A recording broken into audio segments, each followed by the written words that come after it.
நான் பாட்டாவே பாடி காட்டுறேன் கேள். கொடுத்ததெல்லாம் கொடுத்தார்.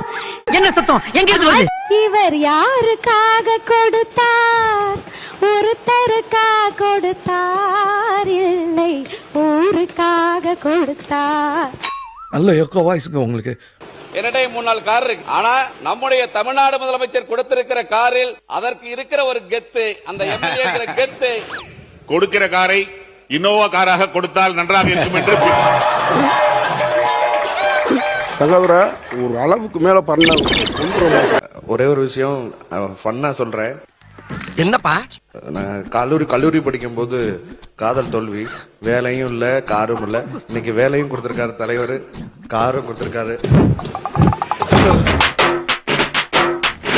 அதுக்கு ஆனாலும் ரொம்பவும் கிருத்திரம் முடிச்சு அலையறீங்கடா அந்த ஊர்ல. இங்க உள்ள ஆட்டோல உள்ள வரும்போதெல்லாம் ஒவ்வொரு தடவையும் காவலர் பணியாளர்கள் கேட்பாங்க, யார் நீங்க? எம்எல்ஏன்னு சொல்லுவேன். ஐடி கார்டுலாம் எடுத்து காமிச்சாலும் நம்ப மாட்டாங்க. சோ எல்லாரோட வாயிலாகவும் நான் மிகப்பெரிய நன்றியை தெரிவித்துக் கொள்கிறேன். நன்றி. இன்னும் சில பேர் இருக்கிறார்கள், சொல்லத்தான் நினைக்கிறேன் ஆனால் சொல்ல முடியவில்லை என்று எங்களும் இருக்கின்றார்கள். மதுரை வீரன் தானே. ரொம்ப புண்படுத்துறாங்க.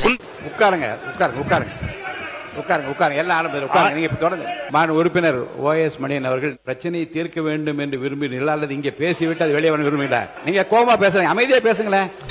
நேராக பேச ரொம்ப ரண கொடூரமா இருக்கேன். உட்காருங்க உட்காருங்க உட்காருங்க. நாளைக்கு தான் உட்காருங்க. நாடும் பார்த்து கொண்டிருக்கிறது, நாமும் பார்த்து கொண்டிருக்க. உட்காருங்க. இல்ல இங்க வந்து மாண்புமிகு உறுப்பினர் வந்து யாரும் பேச தெரியாதவர்களோ விவரம் தெரியாத அல்ல. சரி, அப்ப நான் எந்திரிச்சு போறேன். என்ன எதுக்கு எடுத்தாலும் பொசுக்குன்னு கோவப்படுறீங்க? உட்காருங்க. வீடுகளுடைய எண்ணிக்கை இன்றைக்கு குறைக்கப்பட்டிருப்பது 5 ஆண்டு காலத்திலே நீங்க 3.5 லட்சம் வீடு தான் கட்ட முடியும். எப்படி 8 லட்சம் வீடு இன்றைக்கு கட்டி முடிக்க முடியும் உங்க திட்டத்துல? ஆனா நிறைய இடத்துல நான் போய் பார்க்கும்போது வீடு இன்னும் முடிக்காமயே ஃபவுண்டேஷன்லயே தான் இருக்குது. ஆஹா, இந்த மறுபடியும் ஆரம்பிச்சான்ல. ரஃப் ஸ்டோன், அதாவது இந்த ஜல்லி தயாரிக்கப்பட்டது வந்து 13.22 கோடி மெட்ரிக் டன். அரசுல பதிவாயிருக்கு, இவ்வளவுக்கு தான் ஃபீஸ் கட்டியிருக்காங்க. ஆனா பயன்படுத்தப்பட்டது 85 கோடி மெட்ரிக் டன். அது எங்க இருந்து வந்துச்சு? அதாவது 100 கோடி மெட்ரிக் டன் வந்து தயாராயிருக்கு, உற்பத்தி ஆயிருக்கு ஜல்லி எல்லாமே. இப்படிதான் விலையை குறைச்சு வச்சிருந்தாங்களா? பாவிகளா விடாம கோடாயிரானுங்களே. 8 லட்சம் வீடு நீங்க லிஸ்ட் எடுத்தேன்னு சொல்றீங்க. உண்மையா சொல்ல போனான்னு அதுல பல தவறுகள் நடந்திருக்கிறது என்பதை திட்டவட்டமாக நான் தெரிவித்துக் கொள்கிறேன். தப்பு தாளங்கள், நிறைய தப்பு தாளங்கள். நீங்கள் அதாவது எந்த ஒரு திட்டமாக இருந்தாலும் தவறு இருக்கலாம், அதுக்காக வேண்டிய திட்டத்தை நிறுத்திட முடியாது.